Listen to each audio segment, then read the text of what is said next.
Moi, Mélina, c'était la femme officielle de Caleb. Oyo Caleb a ngaki pesa mbonga libala bango ne bangwa sa kinzonti. Attends, quand tu vas dire Mélina et puis tu confirmes avec force. Avec force. Est-ce que tu es est-ce que libala babomba libala eza lokwa zemit. Libala eza lokwa zemi babomba ngote. Et puis poser au bêta meri bon na loko eza solo te. Bon respecter quand même président. Base boy, et ça va peu base hein. Tes abus de pour dina na pas si dika répondre ina nenga bien te. Ya solo. Oui. Te na calme ko ta décision. Calme. Bon entre papa na moi na. Si vous ne devez pas makambona te. Pour dans un penza internet te hein. Donc tout le monde a hypothèse wana que non vous allez fiancé. Te. Si vous êtes là pour pour la mokwani. Et là moi solo te. Mais est-ce que vous voyez que Caleb a bel homme? Un bel homme. Mais asa papa na ngai. Donc on se beaucoup le bana. Peut-être quand c'est le roi na baté à kokite non. Na nini te. Ba proposer au pété la milieu au théâtre. Maman so c'est mais si na ko za moi si a. Proposer na mando Daddy. Na yo ki kaka. Daddy. Ba za moi ça titika. Nzambe botika vanda neko. E wuti o ekoi ya sika. E wuti wa pe likambo. Parce que là libala la Belgique. Yana. OK na libala na Belgique okuta siko moi sina mobali na ye. Mobali wana moi sina ye bitumba bazongi ça vite fait. Ya moi ça la kotika la te. Nzambe irano aza wa pe côté la po makambo eleki makasi. Nga za artiste. Je suis chanteuse, danseuse, cinéaste. Poto Belgique du bosso to kenda kana na ba ko sa kota libala. Na kenda ki musique. La musique. Oui. Batika ko buntsanga na Belgique. Sérieux? Toutes les fois on a voyagé ka na zo bitumba te pe na kenda na compte musana nga a. Bonjour, je m'appelle Blondine Lucie. Je suis la fondatrice de l'association Nathan Lucie. Je suis mère de famille, j'ai 4 enfants, dont l'un d'eux est autiste. L'autisme, c'est un sujet qui me touche personnellement. Et c'est ce qui m'a motivée à fonder l'association Nathan Lucie. Aussi, il y a dans le monde, et plus particulièrement en RDC, mon pays, beaucoup d'enfants qui sont mis à l'écart. Je connais les problèmes que vivent au quotidien les parents et les enfants. Je pourrais apporter à tous ces parents toute mon expertise et mon expérience qui ne leur sont pas toujours prodiguées.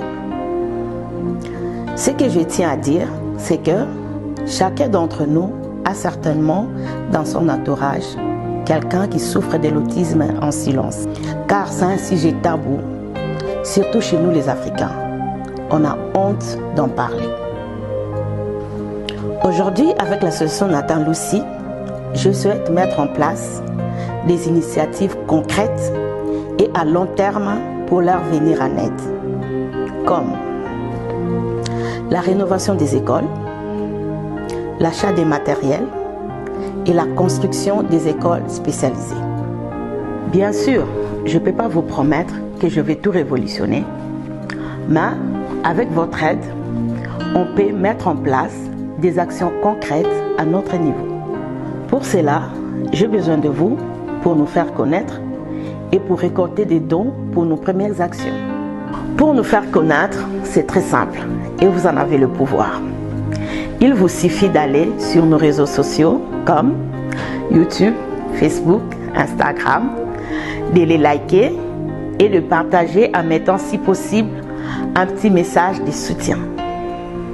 Pour ceux qui souhaitent aller plus loin, faites un don que vous pourriez déclarer aux impôts.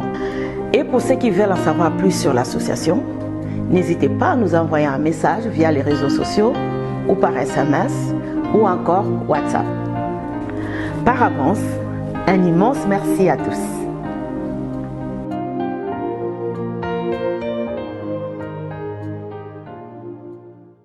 Très chers abonnés de Yokani Télévision, je vous dis bonjour.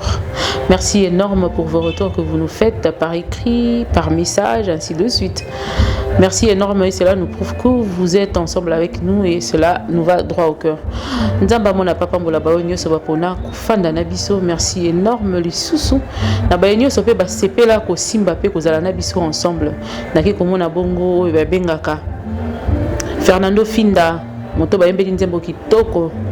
Na kati album formidable pa ya Wiranson na pesi mbote na ya na ngai Jofis Lombo sika wapi ozali na France otomboli bendele ya MK et yokani télévision et que des sous liboso na kisu ko pesa mbote mingi na d'Artikis business sans frontières et sika wapi ozali na pesi mbote belé to mona kake koma business ngo komela biso simba biso na pesi mbote mingi na doyen Nick Banza oyo azali mukolo hôtel La Promesse kuna na bumbu bana bumbu bafungoli bino loka kitoko ya propre esika boke de Rolexa tango na bino docteur Dalida Kibokela na pesi mbote na pesi mbote na exotique Eska na Vitry musika tena Paris oke wana rodia bilo nyonso ya bio ndenge zalaka MDC na Milouz na pesi mbote na héritier Ingila.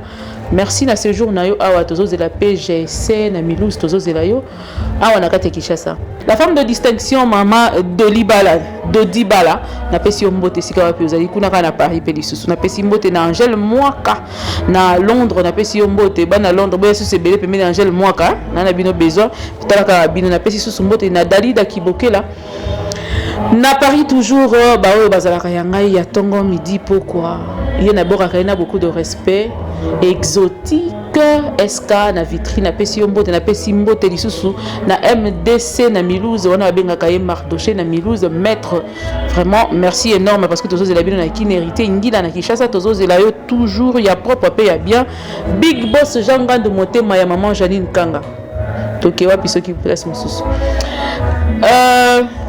Clara perruque tozana ensemble ou révolutionner au moni basé ça qui se cause benda ou ba match mususu benda boy et piclé et lingate mais ya Clara ta to beli maman elali donc bon des alaka mais bobo ça na te que Clara kaka te mais espace wa kitoko isika pe tozali ko fanda isika pe sengo na biso evandisa mais mone to vandi donc aussi nzoto ki boss o yena na place ba boss bazalaka hein basali manzaka osali spa osali sauna osali suki Nio soza na kati ya immeuble moko et pas Clarim salon de coiffure Clarim eza musika te na Saint-Michel so komika na bandal bisengo otunika ka pemeni ya bloc wana okoti wana tout otunika bula avant comme na église Saint-Michel so côté la partir à bloc avant que ta église Saint-Michel romona salon mo babengi wana Clarim nazo biso so kotana ngo kantela mususu oh non o lungoba bamba simba yo ba côté te kota na yo prix pesa nango abordable kitoko donc baboto nyo so moneza kuna nde na zipe ton mingi na kepesa na invité na biso mbote bon malembe to robeta bino isolo kala mingi te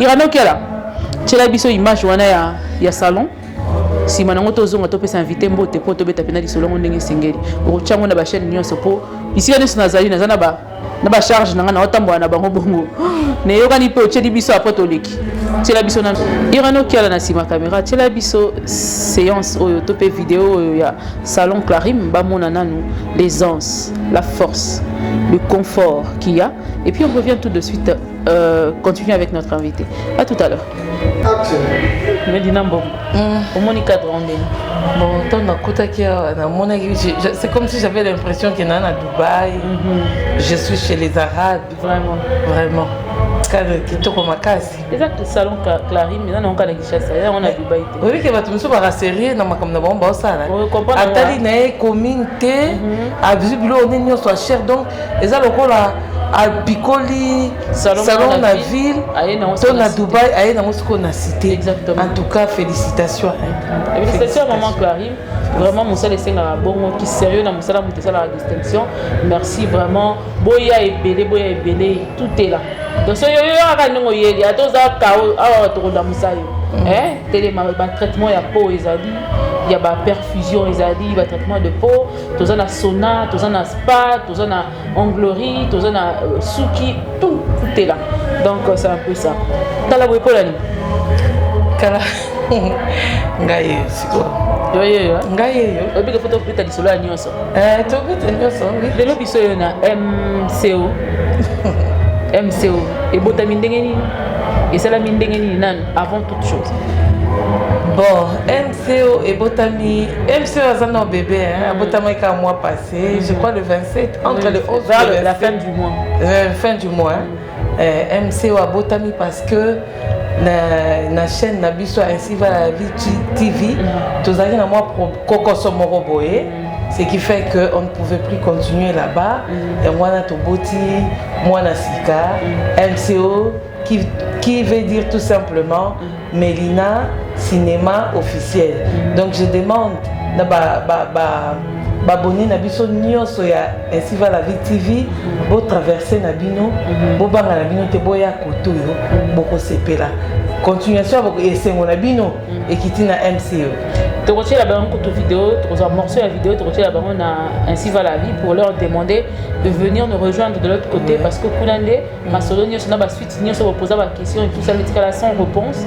Nous avons Mélina Cinéma officiel pour nous appeler Mélina. Tout le monde a lobby avec force. Il faut supporter moi. Il y a des passages naïo babi. Des fois le passé nous vient rattrape. Et oh la minute on va rattraper. Mais tellement qu'on est passé par là, c'est normal qu'on nous pose ces questions. Ah ok. Parce que pour rattraper ça, c'est qui m'a qui a voilà. Sans soinaté. Moi penda boina mutema murabi Mélina, c'était la femme officielle de Caleb. Oyo Caleb a qui fait sa monga libala bango de mamba sa kinzonti. Yo ko ba. Azan ba preuve. Alors bien la preuve n'a que ça congolais va ça ba preuve. Ça n'a pas bien moi. École. Elle va tomber école. Azan a ba preuve. Attends, quand tu vas dire Mélina et puis tu confirmes avec force. Est-ce que tu as de preuves? Bako kangilo pour un cambouanat. Les années pour la preuve, ils étaient au Kimango. Ah, vous sommes le président et est-ce que tu parles à Babomba? On dit pas les gens quoi Zémit. Dis pas les gens quoi Zémit Babomba en côté. Et puis pour ça, on va dire bon, na loko eza soloté. Ah, bon respecter quand même président Nangako. C'est bon, il y a dit dans les béton dit marate à wangana ngope ba debele mais tout le monde président beta main libre. Jusqu'à là non, il y a un côté na monyo côté. Il y a ni mangope. Il y a dit yana. Na bien côté. Irano qui a la télé biso ndambwana. Na bien côté. Alors bien calmement na ski il y a deux yo. Côté, na bien côté. Nabi Mélina. Non. Dinana fut ma copine. Alors bien clairement. Oh, nazo biso que ça solo, so aussi c'est mission na ola kiso d'ailleurs. OK. Irano qui a la hotela biso. Aussi ça kasi. Aussi ça. Te yo zera ka to si ça. Bonga mona. Na ngi mona ngo. Te na ba biso ba Hollande biso ba talaki yango. Ya solo. Oui, yo zara. Est-ce que na yo so téléphone quand en plein émission. Non, so pas téléphone. Les gens peut-être na biso to ça raté. Nzambela. Na bi lo moto benga base boy. Ko ça va base hein. Tes appels c'est pour Dina n'a pas si quelqu'un répondait, il n'a bien été. Il y a solo. Oui. Calme, quand tu as des signes. Ah, calme. Bon, ton papa, moi, si vous ne pas ma camponnate. Pour dans un internet, je ne suis pas trop internet. Si vous MC, pour ma reçu bon, so le faut moi mi boy. Juste c'est beaucoup de image. Tu vas t'ali. N'a pas ma camboute. Mais c'est comme une image ben oui. Batouaninga ba mona ka yo vivre. Batouaninga ba mona na vivre. Ngayo na vivre. Est-ce qu'il faut mona ka na makamba batu? On a pe comme monimo songi. Te na mama batuté mais il faut que ça va vie na yo. Pour voir batouana. C'est normal. Oui, ça c'est vrai. Ata Michael Jackson na sala interview. Il y a solo. Ata nani na sala interview. Ata président Caleb sala interview. Oh mais oui, pourquoi pas ça là? Ça problème à mututé, c'est pourquoi aussi. Alors problème na mututé. Donc tout le monde a hypothèse que non, vous allez fiancer. Ah, t'es si vous avez mais est-ce que vous avez Caleb a bel homme? Un bel homme. Mais à sa papa nangai. Donc on est sur beaucoup le bana. Peut-être quand c'est le roi n'a pas battu à coquille. Non. À coquille. Mais n'a pas gounete. N'a gounete. En plus à moi naï. Il n'y a pas de il y a problématique. L'intimité est problématique. Mais entre un président, l'idée est ma quantité ma baie et ça n'a pas été. On a vraiment, je l'ai dit, et ça n'a pas été. D'accord. Mais dans le milieu théâtre, vous avez un mobile dans le milieu théâtre. La producteur, comme producteur ou acteur. Ah, dans le milieu théâtre. Mais bon, là, ça va, na mutu na moko wa salanga. Na milieu théâtre. Ah, ça na. Na mutu na salanga makasi na nyanga olobate po. Bon, yena wala kena mutu te. Jésus hein. Ah! Non, c'est là. Il y a un bon son de payer. On dit au salon de la salle à Rangaï. Maman, tu n'as pas la mince. Oh, voilà, on dit que théâtre. On va mettre un théâtre, on va mettre un bord. Bon, Jésus, tu as des cas. Il y a des producteurs à la bali na nini te. Ba proposer au péter la milieu au théâtre. Maman, c'est aussi. Mais tu n'as pas moi si. Proposer un amendement. Daddy. Na yo kika. Daddy. Ba ba moi c'est titikal. Nzambe botika vandaneko. Et où tu ekoi ya sika? Et où tu vas payer likambo? Major bisali lipete. Bango nyonso baba vient dans eloko ezate. Soki pe boke tout na bango ba osiki ya bino. Comment bokoko kotsa biso ide mabe pona na leki na biso mwasi. Balobi ka ba boloba pe bon te boye ba rapé ke tant boloba. Eza ko bo tout na baba ki osade ki mwasi ya na yo. Ona baba ya.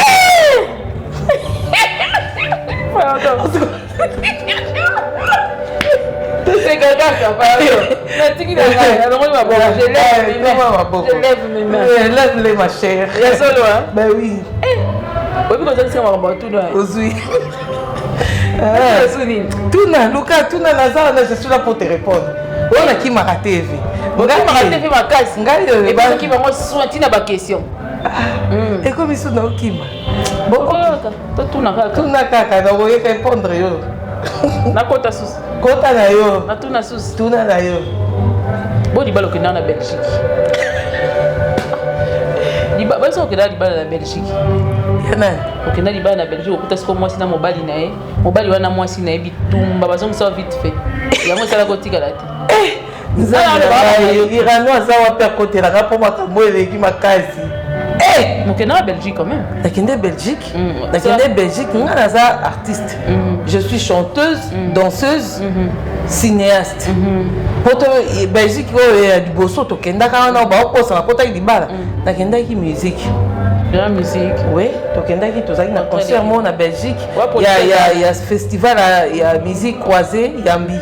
Ben oui. Après ça, combien de temps? Tout ça qui est mon andam.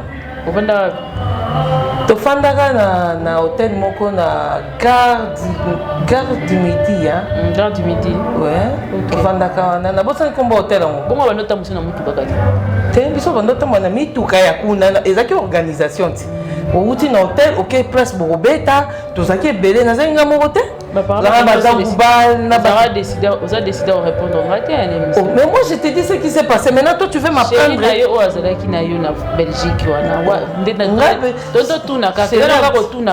C'est vrai que tu as la Belgique.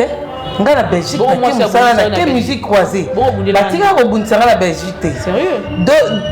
Toute le fois on a la voyageaka na zo bitumba te pe na kenaki na compte musana nga a. Na kenaki te o libala to muta bundisanga. Et puis so ina ke libala muta bundisanga te pona kenanga pa mutu te na okende na libala nga moko. Donc ba bundisanga te. Ba bi na ande mobali ya bato. Pa mama. Ah, musique croisée ko mobali ya bato. Musique croisée wana yeba na bato nyonso artiste nyonso ke tune musique croisée. Ezaki festival Yambi to kendaki kuna na Belgique to kesa musa na biso lokwa nga na yembaka na binaka basaki rencontre il y a 6 musiciens to sangana ki biso na bato ya ballet biso to apprendre bango ko yemba bango ba apprendre biso danse to eko kende ko exposer musique na biso na festival wana Yambi na Belgique wana ezaki makambo libala te. Ça va. Non OK kana ba. So ko makambo ngo makasi boy pa na. Babenga biso. Bamona nga na yamba kio babengi ngai kuno. Ah. Batindila nga ba question. Okoyambe su ko nyesa na mukolo boy. Mais apesi numéro na yete ndenge nini. Na isi asaba nenga apesa numéro no tour comme ça botu nemba moko. Mais est-ce que oui que bato ana peton ba ebenga ko ba yesa ko makambo il fallait ba éclaircir yo po jusque là ba ko sa yo. Ta solo. Ben oui. Siko Medina ba mona côté na milieu ba théâtre bon. Yo ça ta problématique. Bon, na question ba théâtre na milieu net ndeni. Na milieu nyo ça ba théâtre vous allez représenter. Apparemment yo linga vous allez ba sina. Ba ipe kuna ba décevoir yo mais vous allez akaka na bango. Nazo tuna kaka. Na milieu ba bon fait nga nature nanga ezate ke okutanga ko bimanga quand je suis pas na musana ngo ya art je suis plus à l'église hein. Ezate ke ona linga ko za na milieu ba tena za la rati. nazalaka dernièrement tokutana nano na matanga ya maman présidente Marie-Hélène place tosaki TikTok tokutanaka awa nde oyambi nga boye nauti tournage ya Queen Mother nazalaka quand besoin moko se faire sentir nazalaka mais c'est pas que nalongwaka na ndako nakei kaka boye non eza habitude na nga te wana eza déjà habitude na nga ya nazalaka libanda mingi te mais soki ekosali ke tokutana na biso bona liste akinga kati ozalaka te po natunika ebongo wana ifo tuna ngango parce que nga fona tuna ola mosusu babengaka babenga oyo olingaka te na liste akinga kati babenga yo 3 fois oya te yango balongola yo nani yango abenganga 3 fois na ye te abenganga na ye te mais yo ozosakana kinga kati oyokango na sango pesa nanu mama liloba po bato balobi ke babenga yo 3 fois oya te mama bakosenga makambo à chaque fois babenganga soki bazwinga na oya na ye te mpona nini wana aza mama na biso nyonso aza mama na biso nyonso aza mama kaka ya bato moko te aza ya biso nyonso c'est-à-dire que soki babengi nga na koya mama abengi oya te mama tabengi ata beti ombata toyaka po aza mama yo mama na ntango azalaka abeti ombata boye okangisaka noke soki wa mwana ndako te mwana ndako ata babeti ye ateli na porte azoyungana wana azozelaka ati mama oyebisa ye ale viens na mama pangusinga mamisu afandisinga na kiti lokola baninga nyonso aza mama vraiment aza mama babenga ye te so babengaki mbele azalaki wana relation nini ozalaka nango na Bellevue na Sila Bissalo bandeko na ngai toyokana bien benganaka te oui tobenganaka so nafongoli telefone no nakuta banimero na okuta ti okuta banimero ya yo nde mpo na bango ezala te ezali soki tomonaka yo te na Belar tomonaka yo te wana foto na SB tomonaka yo te na SB na joie une fois non année nini wana il y a 2 ans passé c'est aux Angoloma je crois oui il y a 2 ans passés na joie qui na SB il est quand bien il est très bien on était pas début à SB depuis SB oui il y a 2 ans passés il y a début et bani ko éclore non ok mais je sais qu'il y a 2 ans aujourd'hui on a combien de films déjà pas Moko c'est plus rien jusque là non on a mais yo naomona lokola yo confondre makambo wana eza question eza réservé mpona bango natuna part na yo ntango mpe mokolo nakozwaka Sila Bissalo beka mpomba scène na otuni mpe mais toza ebele ti toza baartiste ebele soki nga na joue lelo molobi mpe mosusu aojoue peut-être sikoyo yo na Bellevue kasi okendaka te po alevela Bellevue ayebi mokolo obengana ye moko ayebi ye moko ayebi siko okimaka bémission mpona nini bajournaliste mpe babina tuno mpona nini okimaka bémission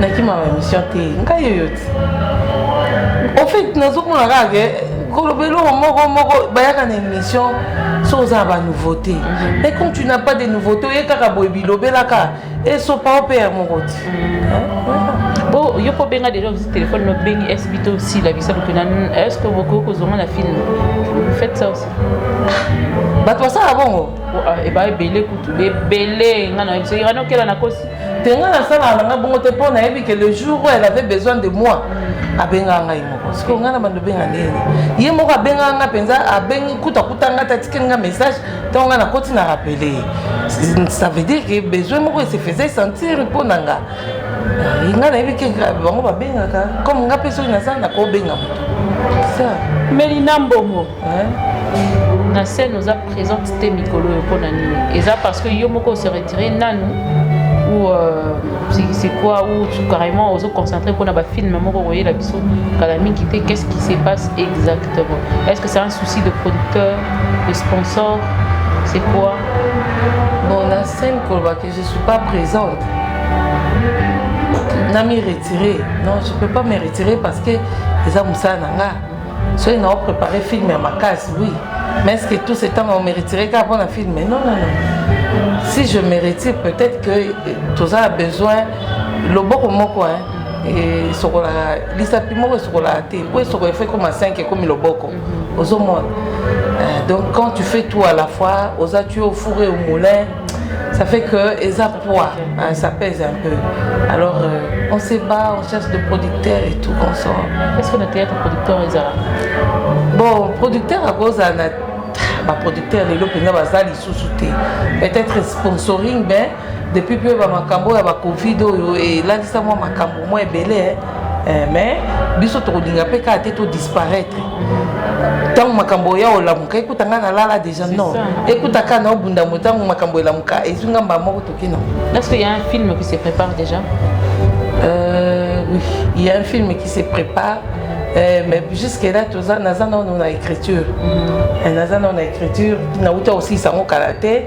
Alors maintenant, il faut donc on a six écriture dans la deuxième étape où il y a qu'on réunir des moyens pour repasser à la troisième étape à tournage. Ok. Ouais. Donc jusque là c'est ça. Si quoi, on changer chaîne. Ou t'as ainsi va la vie. Bah film nous ainsi va la vie. Pour l'on la on peut te on a MCO to au ningi au sala et l'autre on se suppose na MCO. En fait na MCO to bandana na ba film asika ba émission asika après to longola siko ba film na sima to eko tiango parce que ba film na pe esila répéter alors ce qu'on a siko to ko sili sango nyonso mais ezela na to benga bango ba ya kotala suite nango na MCO to benga bango ba kotala suite na rotike la bango ba annonce pour que ba ya kotala la suite nango. OK, d'accord, tout ça nga na obeta lisolo entreprise abad mais on peut ça payer ça va bête mieux c'est ça ya robenga ba parce que wana eko produire yo le côté mais ce que memi yango obengi maba ya wana o ba kosala wana eko mema quelque chose de plus en fait kosala wana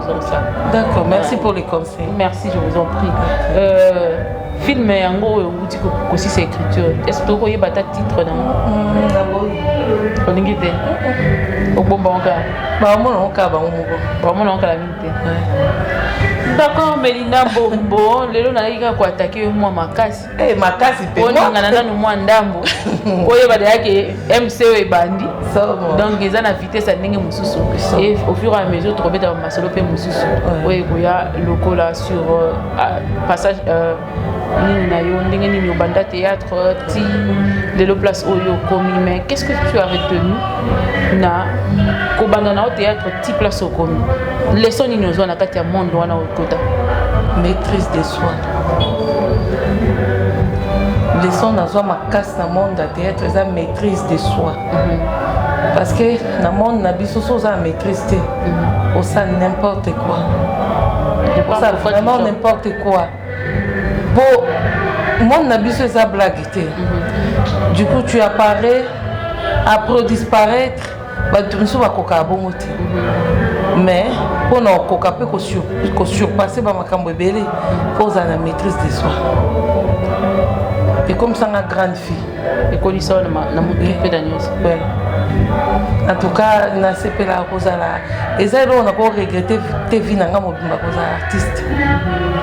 Na makambo sur ça na vie parmi les locaux regretter parce que wana et comme ça on a commis les gens me disent tu es calme, tu es sage, tu es ceci, tu es cela. Oui, ça dépend ça et où tu peux na caractère mais ezaki forger na katia art. Donc c'est tandis que biso toyoka que tout ça en continue à théâtre comme ça n'importe quoi à comme une fille légère à comme surtout ce qui se passe aujourd'hui hein il y a mon tozo mona zoko tali muntu pena mwana batangini na ndako zakini ndé mususu metanga yé na TV tu te poses des questions mais qu'est-ce qui s'est passé parce que azaki na mayele ya kokozwa sagesse wana te est-ce qu'on moni différence ou soit to baby ou soit to bongi ngasi pe bongisi ah voilà mwana na yo ya mwasi lelo rolinga sa théâtre na Congo. Non, nganini? À ça la théâtre na Congo. Au fait, narolinga. Mais narolinga te asuki samoka na Congo. OK. Abima nango libanda. Et puis tango sala nga mona ko encadrer. Mais na groupe na nga naza nièce na nga. Jemima. Oba mela mundele, c'est ma nièce, c'est la fille de ma grande sœur. OK. Nga mona encadrer kai, na ebisa kai. Tu vois la vie eza boy, ta parcours na ebisa kai na bombe ya kelote. Voir même bao nyonso nga na cadre na bombe ya bango lokote. Na ebisa bango comment il faut kotambola. Exactement. Parce que c'est pas facile monde yo. C'est pas facile. C'est bien bon les gens ba finga biso de pétasse et tout na biso parce que nga pe na artiste. Pour ça ba fingi nga pe na kati. Mais oui, c'est pas facile. Bino moko bozaka soka ligina te yango ya kanga makane lamba moko changer raté. Alors vous poussez des gens à ça c'est qu'on a monté pour art na biso futaraté. Qu'est-ce qu'elle va faire? Elle va maintenant aller courir derrière les hommes. Et quand elle fait ça, Bino va te bosser sur bien la pétasse. Donc c'est pas facile ça là-haut. Alors quand je suis avec ma fille, ma nièce, avant tout, il faut ça dans le Seigneur. Quand tu es dans le Seigneur, alors quand tu fais passer Babylon Moussousou, matuvisme, il faut apparaître. Mais quand tu es dans le Seigneur, quand tu dois paraître, c'est pour la gloire de qui? Ça veut dire que nous sommes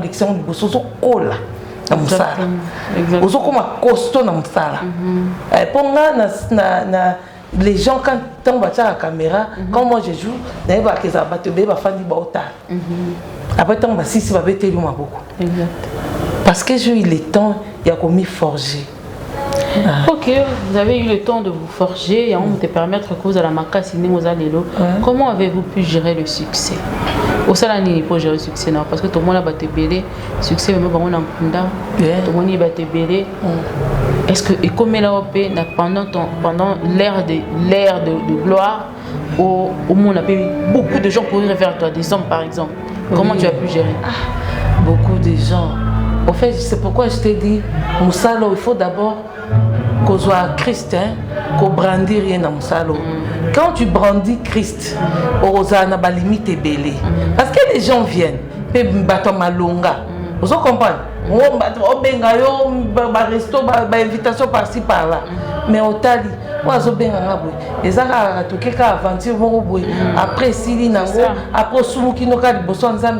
après tu gagnes quoi? Parce que c'est pas lui qui te fait vivre, c'est Jésus qui t'a fait vivre. Donc il y a ça non ensemble pour nous tout monde le canaé. Comme si vous garder fou naka. Ce qui fait que attends muta bengio oza maîtrise, attends bon on est zoloba, mais zoloba le côté parce que bon on est les qui est sauté. Exactement. C'est ça. Donc ça c'est un conseil que je donne na bato bani baya na art to ba baza na art. Succès balekela muka na bonzambe. Sans bonzambe okosi. Poso otalobi bato pe ba konzi pe ba bazo sa batu ba otemisa mi tukana bango na pe melinati. Donc c'est là qui melina. Mais si je regarde je dis ba ba koti mabe ba lekenga na nini. Nazongi na makolo papa. Amen. Ngi mingi nde yangwana yangoni les hommes sera mutu.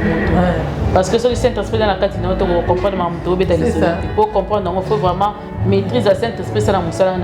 Donc c'est un conseil à prendre ou aller, c'est à toi de voir. Mais surtout la Bible dit, non, la Bible dit, j'ai mis devant toi deux chemins, choisis lequel tu veux suivre. Olingi Nzambe, Nzambe a la force à rater. Nasuka, Nzambe n'a pas pour la bino, boss Fernando Finda, Mbote na yango, na pesi Mbote na Dalida. Kibokela, docteur Dalida Kibokela, Topesi Mbote na Paris exotique, SK, Navitri, Topesi Mbote MDC, na Milouze, Mardoché, Topesi Mbote, héritier Ingila na Paris, Yayo Yangoana, Todekani Bongo Pesa Mbote na José na Milouze, Topesi Mbote na Wilelo Mobali na Paris, Yayo Yangoana, Ndengeni Tobosa na Boss, Big Boss, Jean Gandu. Big Boss Jean Gandu Motema ya maman Janine Kanga, Topesi Mbote Yangoana, José na Milouze, doit insister sur ton petit c'était parce que tous en ayons ensemble, ton petit sous c'était na babengaka Bichabala na Paris, Topesi Mbote sous na Davina Manzuka na Paris, Topesi Mbote na Trésor Mbuku na Paris, doyen Banza yo zala kana biso nyonso de valeur Miss Missenga, femme de valeur Miss Missenga na Autriche, Topesi Mbote Big Guy Mbambi na Autriche, Topesi Mbote bongo ndenge to bossa na association ya Rabako ou ya ba ressortissants ya ba Congo na Autriche, tous en bino ensemble tous les bino bossa na té, on a un événement qui va très bientôt la passer ici. Vous allez voir, il y a une maman qui a pensé aux enfants autistes du Congo. À la différence, il y a beaucoup là-bas autistes, il y a Potone, ils sont différents, donc il est en tant qu'une maman qui a eu à avoir un enfant autiste, à un plateau, à surmonter en gros jusqu'à aujourd'hui, et puis rapport Nini Oyo soutient à parents et puis comme donc déjà ce 10 septembre ils seront ensemble entre les mamans na Suisse si je ne me trompe pas, mais quand même il information et puis il y a une école qui arrive très bientôt pour les enfants autistes pour permettre de